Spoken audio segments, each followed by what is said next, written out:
You are now listening to Black Coffee, Crime, and Crochet, a true crime podcast where cozy meets criminal, hosted by Jasmine CL Prince. Grab your yarn, pour up an iced coffee, let's sit through the chaos.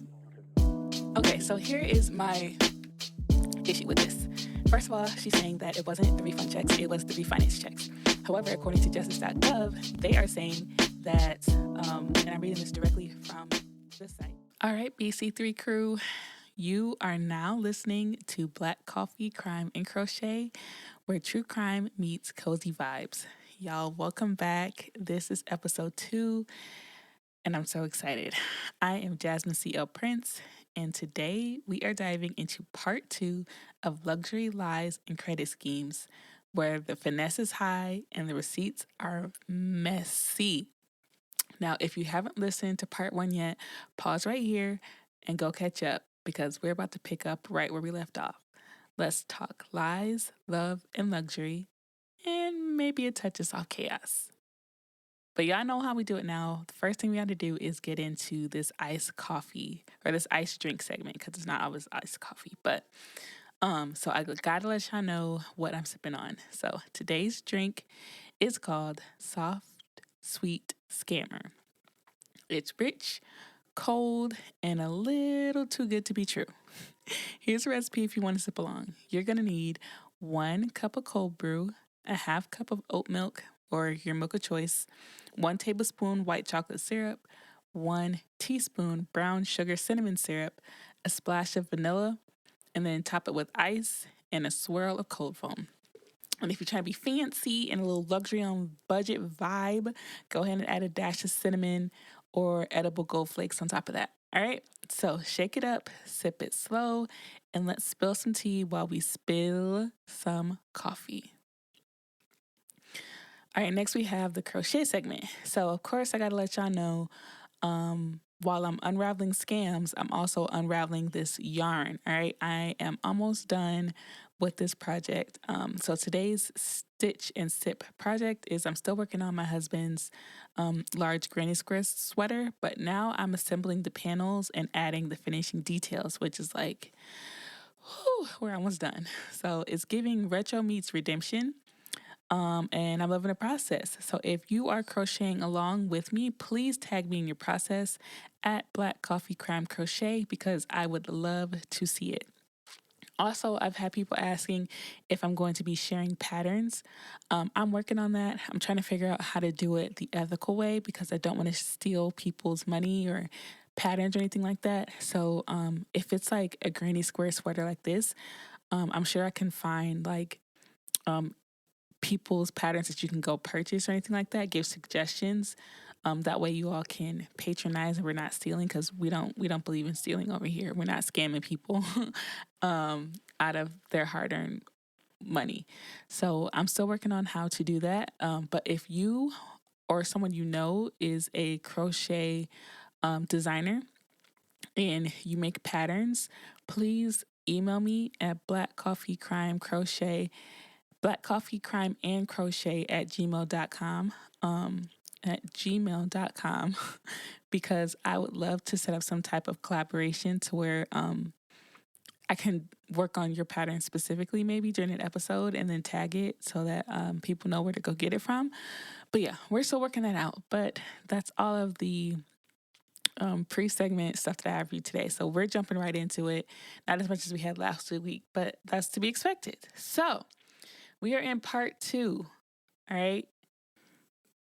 And in part 2, we are talking about Ayana Bean, who took advantage of federal financial aid systems meant to help struggling students. She worked as a federal financial aid administrator at local colleges, giving her access to large sums of government funding. As somebody who used financial aid, this one got me itching, but I'm gonna try to keep it to a minimum. But let's get into her background. So I think I said Anaya. Her name is Ayana. I'm so sorry. Ayana K. Bean is a Boston native from the Hyde Park neighborhood who turned a position in academia into an unlikely chapter in crime. Born around 1974, Bean grew up in modest circumstances but harbored big ambitions. In interviews, she revealed that as a teen, she initially dreamt of becoming a hairstylist, but in high school, she discovered a knack for business, finance, and accounting, deciding, quote, "I'm going to own my own business one day." She did not originally plan on a career in entertainment, but she had a love of music and the music industry as an escape from reality. But in the early 2000s, Bean became a financial aid advisor at local Boston area colleges, a job that put her in charge of processing student tuition aid. At the same time, she was involved in the urban music scene and was reportedly trying to launch an independent record label, a passion project she struggled to fund. So, rewinding some and how she got into the trouble she got into, Bean was a single mother of 2 sons. She had her 2 sons by her high school sweetheart, so he was all she knew. They met in one of their classes, and this is from an interview that she did. She met in one of their classes, and it kind of just went on from there, and they were just inseparable. And so they went on to have 2 sons together. But initially, when they were together, she said everything seemed fine, nothing raised any red flags. But around the time that they got to be 19 or 20, she said she started to see changes in him. And unfortunately, he started struggling with drugs and narcotics. So while he was struggling and becoming a drug addict, she found herself trying to help him while also staying afloat for herself and their sons, which I can relate to. Like, this is the only man she's known. They're still young. They have 2 sons together. She doesn't want to just leave him. She's like, I got to help him, which we see a lot of women trying to do. Unfortunately, this led her to turn to illegal means to supplement her income.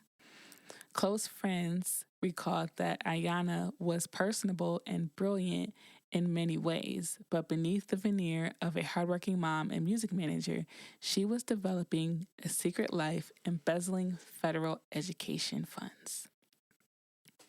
So let's get into the scams. Ayana Bean perpetuated a series of financial aid frauds that ended up spanning nearly a decade and a half. Her schemes involved stealing U.S. Department of Education money intended for students, specifically the refund checks that schools issue to students when their financial aid exceeds tuition.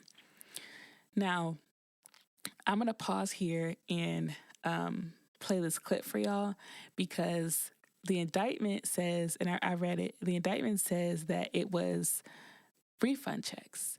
She said that it was not refund checks, it was the refinancing checks. And I'm going to let y'all hear her explain it, and then we'll get back into it. But there's a discrepancy here because what she's saying ain't what the feds are saying. So I'm trying to figure out, what's what. I mean, I only know. So a high bar has been set, by the way. I hope you got some good ones. Well, no. I mean, I only know my lane and my bar, so that's all I know. But my crime is I was a financial aid advisor. So I have 2 different sentences that I had. So I committed the crime in 2 different ways.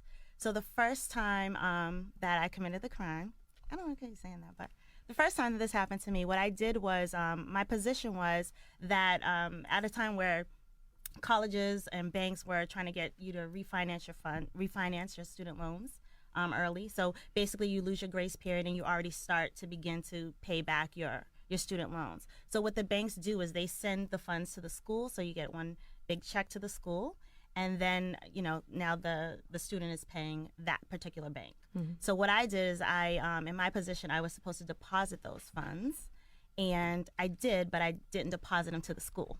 So I kept those funds. Okay. Those are the refund checks? Not the refund check. No. These are refinance. Refinance, okay. Yes. So it was checks from the banks that would come to replenish the students. How much money? Well, the first time they said $250,000 the first time. That's what they so said. that was That was a lie. So that was the first. Well, I'm not going to say that was a lie, but that's what they said. And what about the second time? The second time, I don't really know the dollar amount. Probably like 80-something thousand. That's in these cases are 10 years apart. Right. How much time did you get? another I'm sorry. thing. How much time did you get? The first time I got a light term. So I mean I didn't experience what these ladies experienced. I think that I really got a light sentence. My first time I was sentenced to 6 months and 3 years probation. So that was my first. Then you went back to it after getting 6 months? 10 years later. Did you have to pay the money back though? The first time I didn't have restitution, but the second time I did. Okay, so here is my issue with this. First of all, she's saying that it wasn't the refund checks, it was the refinance checks. However, according to justice.gov, they are saying that, and I'm reading this directly from the site, it says that the Office of Federal Student Aid within the Department of Education administers financial aid to eligible students attending educational institutions around the country. Whenever an educational institution such as SCTC, which is the school, disperses federal financial aid funds by crediting a student's account, and the total amount of all federal financial aid funds credited exceeds the amount of tuition and fees, room and board, and other authorized charges, the institution would pay the resulting credit balance directly to the student, often in the form of what is known as a federal financial aid refund check. So they're saying that she was taking refund checks. She's saying she was taking refinancing checks. That's the first thing. The second thing I have an issue with is she's really not taking accountability for it, because she's like, the first time I committed these crimes, well, I don't really want to say that. I don't know why I'm saying that. The first time that this happened to me.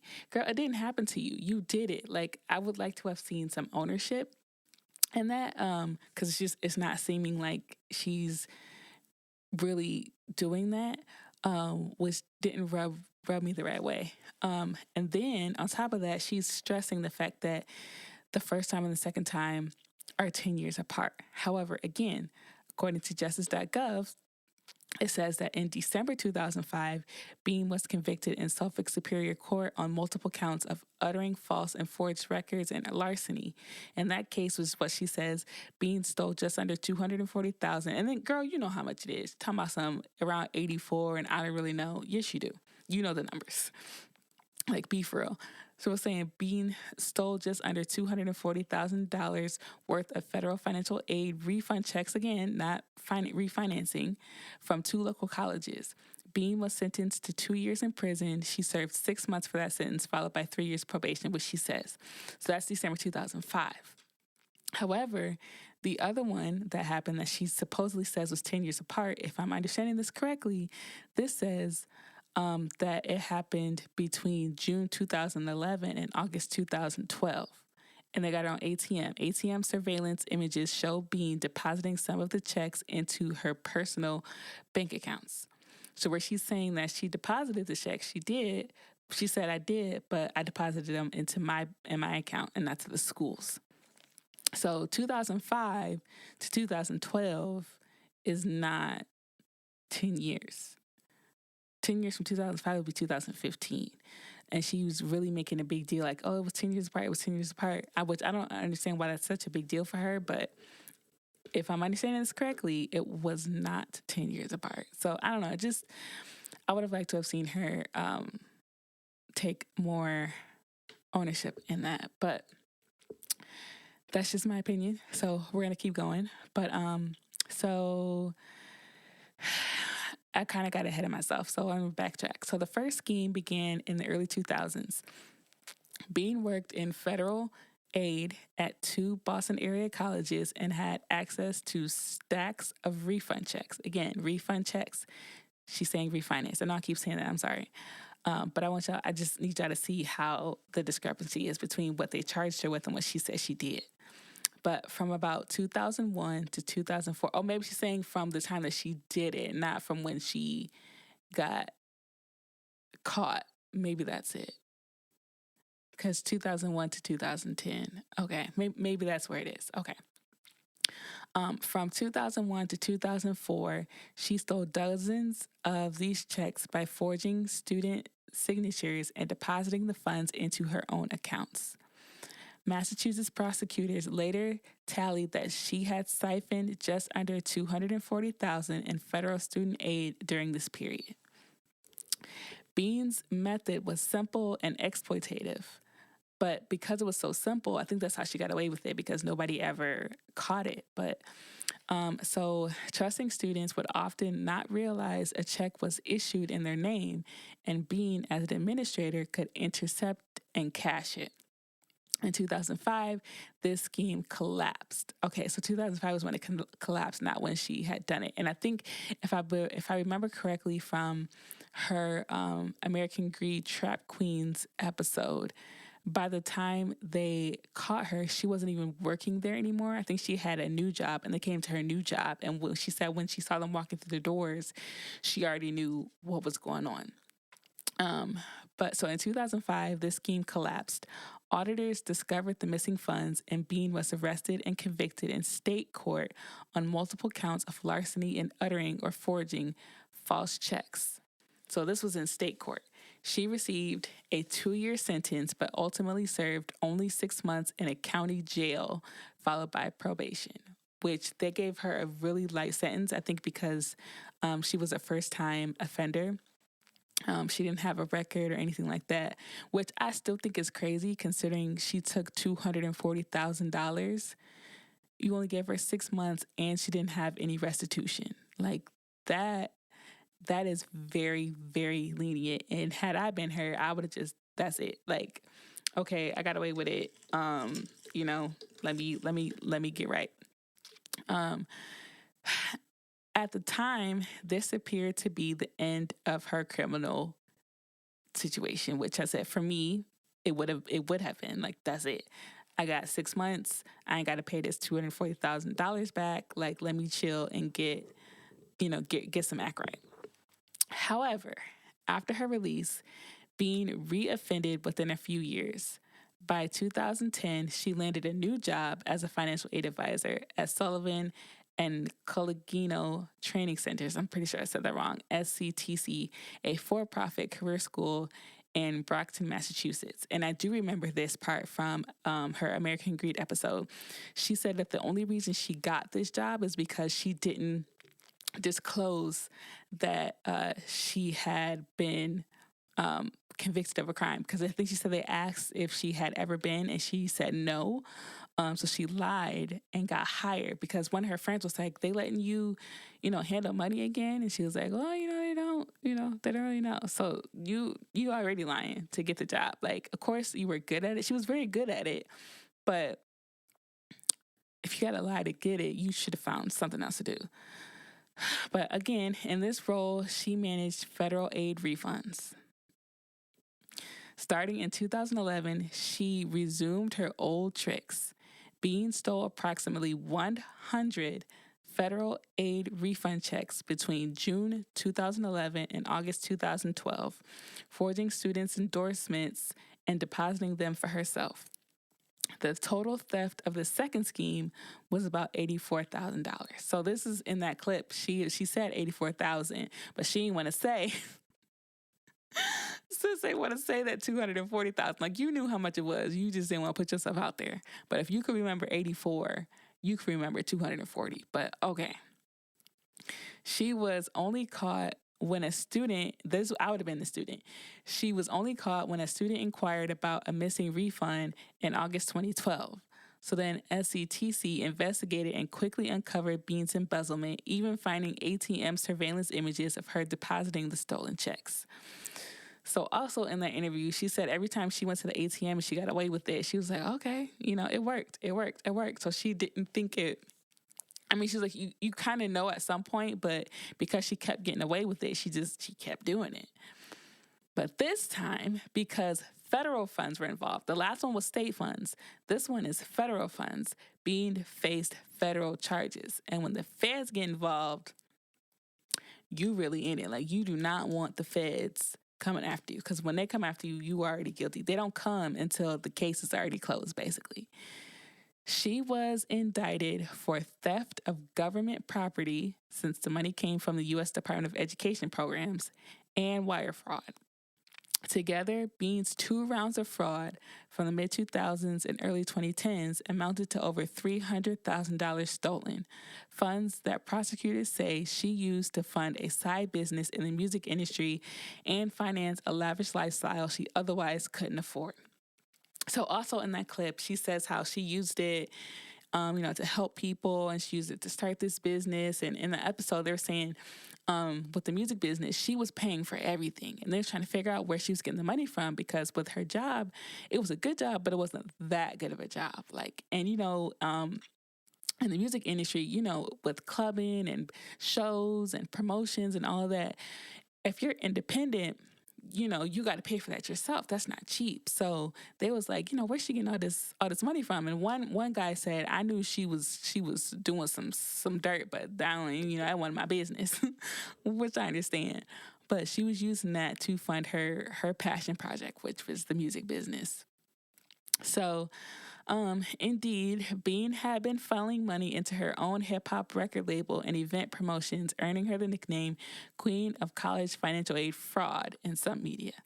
The victims of her scams were primarily the schools and the federal government, which had to cover those losses, as well as the low-income students whose aid was delayed or stolen. Notably, Bean's crimes did not involve defrauding individuals directly for personal investments. Rather, she abused systems she was entrusted to manage. So let's get into the criminal proceedings. So Ayana Bean's run-ins with the law came in 2 waves. So first, like I said, in December 2005, she was convicted in Massachusetts Suffolk Superior Court for the initial college refund check scheme. She pleaded guilty to multiple counts of larceny and forgery related to stealing nearly $240,000 in aid funds. The state judge sentenced her to 2 years in prison, but Bean served only 6 months behind bars. So we're just recapping. With the balance suspended, meaning she didn't have any restitution, and then completed 3 years probation. After her sentencing, Bean was a 31-year-old mother with no prior record. At her sentencing, Bean was a 31-year-old mother with no prior record. The relatively lenient punishment reflected perhaps a hope that this was an isolated lapse. So Bean was released in 2006 and stayed out of trouble for a few years.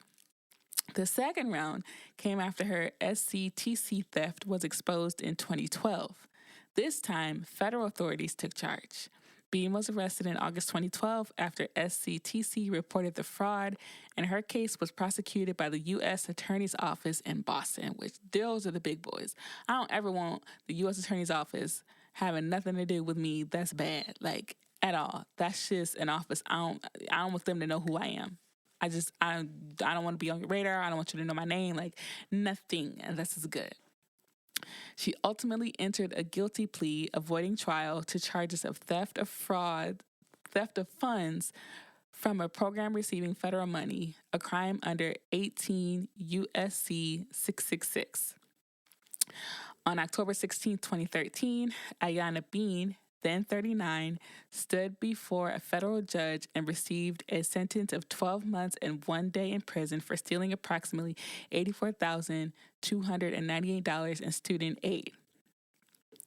The odd year and a day sentence is notable. It made Bean eligible for good behavior credit, which I don't know I don't know how I feel about that.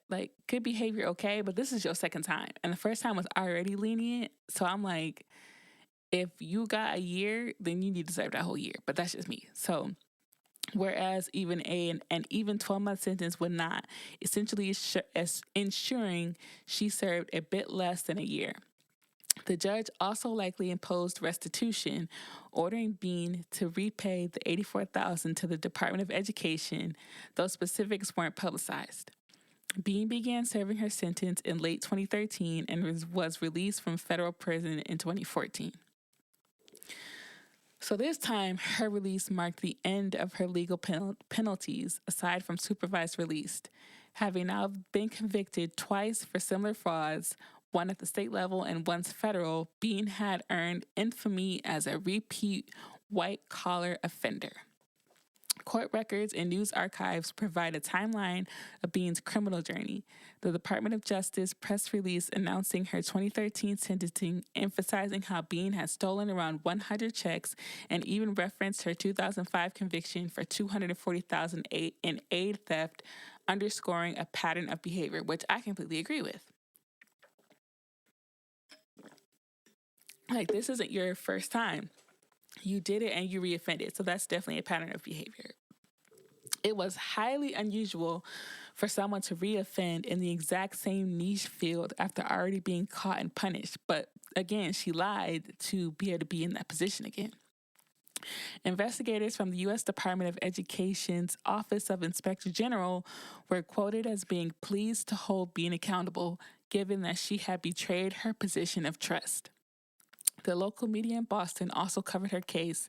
The Brockton Enterprise reported how Bean deposited 77 refund checks worth over $62,000 during the SCTC scheme before being caught by surveillance cameras. Bean's name thus became associated with financial aid fraud in Massachusetts enforcement circles. Upon finishing her prison term in 2014, Ayana Bean had paid her debt to society, legally speaking. There have been no further criminal charges against her since. In fact, Bean's trajectory took a turn for the better, something she attributes to learning hard lessons. She successfully completed all supervised release or probation requirements in the mid-2010s and has remained on the right side of the law since. Her story, however, was far from over, as she would soon share it with the national audience and use it to spark dialogue on second chances. So, the aftermath. After her release in 2014, Ayana Bean set out to rebuild her life and reputation. Over the following years, she transformed herself from a former inmate into a motivational speaker, author, and advocate. Bean candidly recounts that it was not an easy transition. She felt shame and regret for her actions. In a 2021 interview, she said, quote, "I didn't believe I had any strength until I realized, wow, I survived that. I didn't think the same as I used to. I don't want the same as I used to. I matured," end quote. Determined to turn her mess into a message, Bean penned a memoir titled A Year and a Day, published in 2021, a reference to her federal prison sentence. And you can get that book on Amazon or Walmart. In the book, she chronicles her journey, quote, "from the darkness of prison to the shining light of a businesswoman," end quote, hoping to help others avoid mistakes she made. The memoir also delves into her personal life, including the fact that she had 2 sons who grew up while their mother was in and out of prison, adding a layer of redemption to her narrative. One of Bean's most significant post-prison endeavors has been establishing the A Year and a Day Foundation in 2020. This nonprofit is dedicated to supporting individuals and families impacted by the criminal justice system, essentially a reentry and mentoring program for ex-offenders. Through the foundation, Bean works on initiatives to help formerly incarcerated people, especially women, transition back into society, find jobs, and develop financial literacy, which I think financial literacy is really the key, especially in the Black community, because we just don't, unfortunately, we don't get that as much as other groups do. And so I think that part is really key, because if you have financial literacy, then you won't have to turn to, hustle culture, because you'll know how to really get it the legit way. But having twice been a prisoner herself, Bean emphasizes how difficult reentry can be. Philanthropy, quote, "philanthropy is servitude. It's giving back and making a difference," end quote, she said, explaining that she started by reaching out to city councilors and other organizations to find where she could help, eventually launching her own program for felons reentering society. Her goal is to ensure others don't repeat her mistakes and to show that one bad chapter doesn't have to be the whole story. Intriguingly, Ayana Bean also finally realized her youthful dream of working in the entertainment and music industry, but by honest means this time. In the late 2010s, Bean landed opportunities to work with major record labels and media projects. According to interviews and her social media, she has collaborated on music marketing campaigns and even worked at labels like Def Jam, Sony, and Interscope in some capacity. It appears that Bean leveraged her story and connection to get a foot in the door. She became something of a local celebrity in Boston after her story was featured on BET Plus documentary series American Gangster Trap Queens, which I told you I watched, which is how I learned who she is. In 2019, Bean's life was episode 7 of season 1 of Trap Queens, which dramatized her rise and fall, highlighting how she was a regular woman who fell into crime and then found redemption. The show brought her national attention. Off the back of that, Bean has been invited to speak on panels about financial crime and has traveled to events, even internationally in the UK, to share her cautionary tale. In interviews, Bean often emphasizes that she is, quote, not proud, end quote, of her past, but she is using it to fuel her purpose now. Today, Ayana Bean is very much active in her community and industry. She wears many hats: author, motivational speaker, nonprofit founder, and entertainment professional on her Instagram, which is as at Miss Yana Bean. She brands herself as Dr. Ayana K. Bean, having received an honorary doctorate for her community work, and continues to build a platform around empowerment and second chances. And I got that from her Instagram page. There is no indication that she has returned to any illicit activity. By all accounts, she is channeling her ambition into positive outlets. Bean has expressed deep remorse for her crimes and says she has paid all restitution that was required, though the exact amount repaid is not public. Rather than shy away from her past, she often introduces herself along the lines of, I was convicted twice for fraud and did time, but I turned my life around.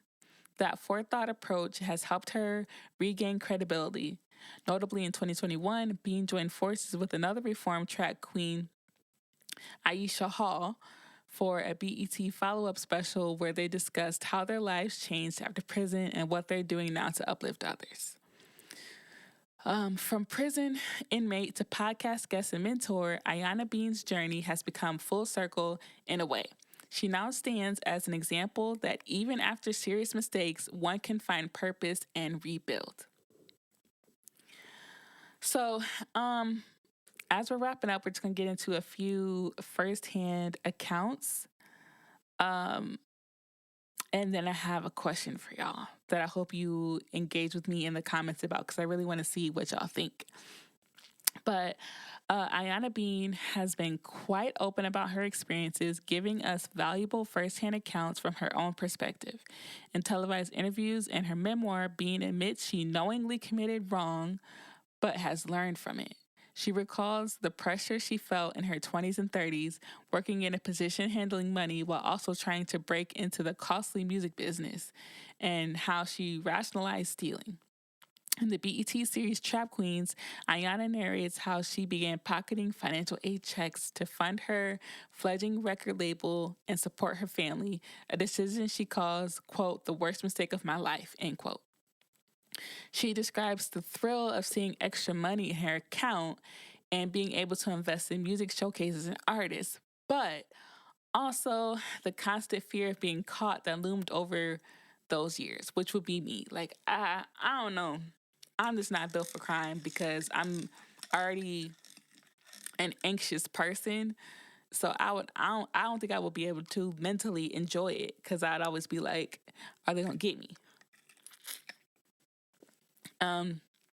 Eventually, that fear was realized.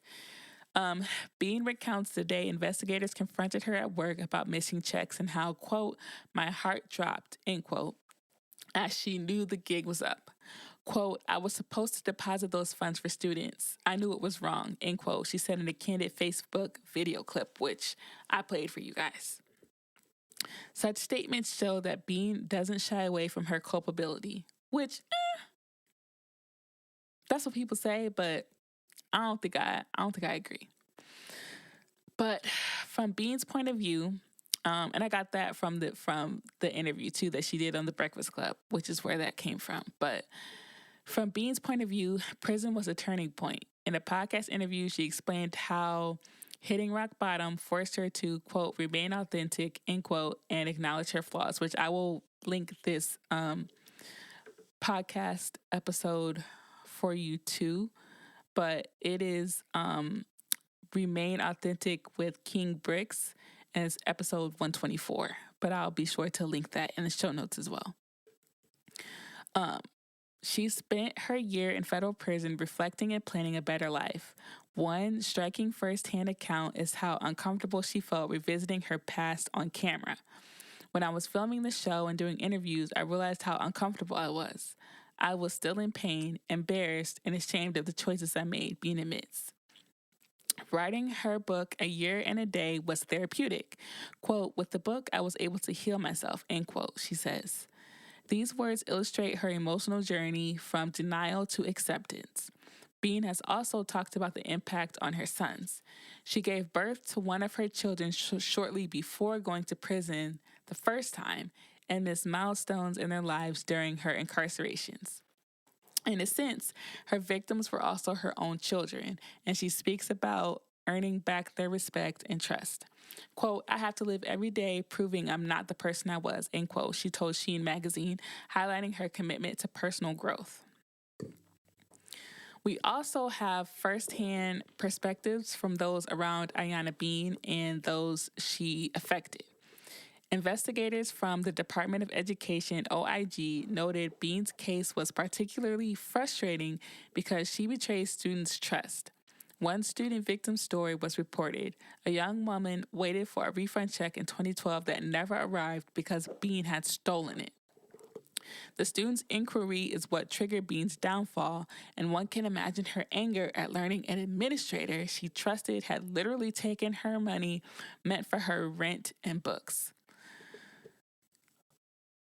And this is where I try not to too much insert my personal experiences in this, but I can remember being a struggling college student waiting for my refund checks to be able to pay bills. Like at one point I needed my refund check to pay my car note, and I had it marked on my calendar like when the refund check was coming. And if it had not came because an administrator had taken it, like you literally, and then the thing about financial aid too is you find that person that you know is going to help you, that they might jump through hoops or give you the tea on what else you can do to get more money. Like you find people that you can trust.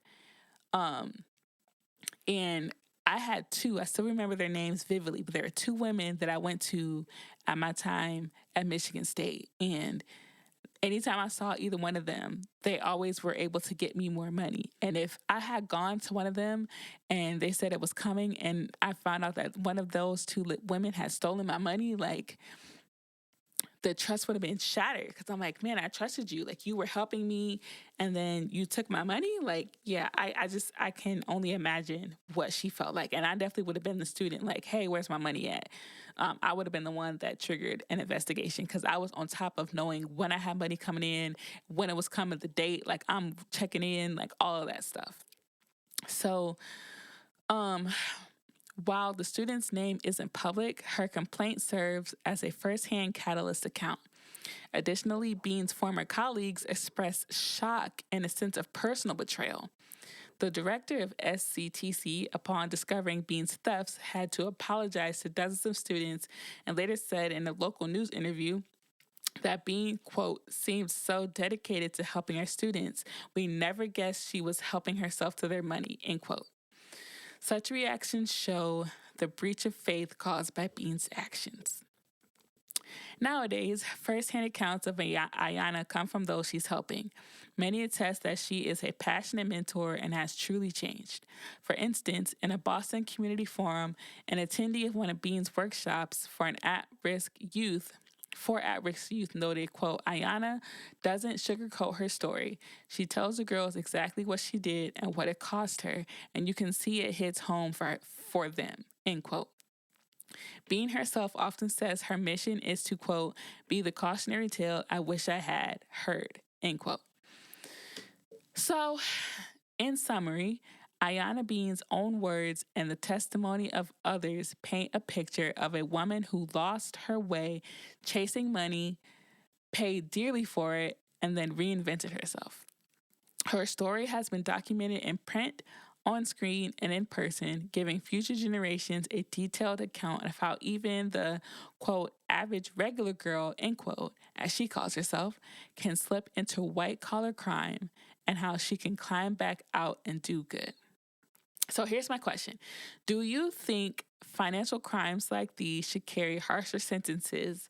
Why or why not? I feel like yes, especially like after it gets to a certain amount. Like the first time was $240,000. Ain't no way she should have only served 6 months and not had any restitution. That is beyond wild to me. Like, if she had done that with federal money, I think she would have gotten more time. But even at the state, there's no way. There's no way she only got a slap on the wrist like that. And I think that's what enabled her to do it again because, 6 months and I ain't got to pay it back. Like that thought when it came to doing it again, there was no weight of the consequences because she essentially didn't get any consequences. So I feel like the lack of accountability that the courts held her to was the reason why she reoffended. I don't think had she gotten a harsher sentence, well, she still might have, but I think she would have thought more about it had the consequence been harsher. So what do y'all think? Let me know in the comments what y'all think. Like if you're here listening to this on Spotify, there's a space, or you can let me know on all my socials, which will be linked to. I definitely want to hear what y'all's thoughts are. But that is Ayana Bean's story. So yeah. So thank you for tuning in to this week's episode of Black Coffee, Crime, and Crochet. If you enjoyed today's episode, make sure you subscribe, leave a review, and follow me on social media.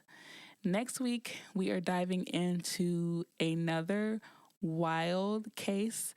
It's going to be our first romance scam. So if you want to know who we are talking about, be sure to stay tuned. Until then, keep your coffee strong, your stitches even, and your wits sharp. Bye.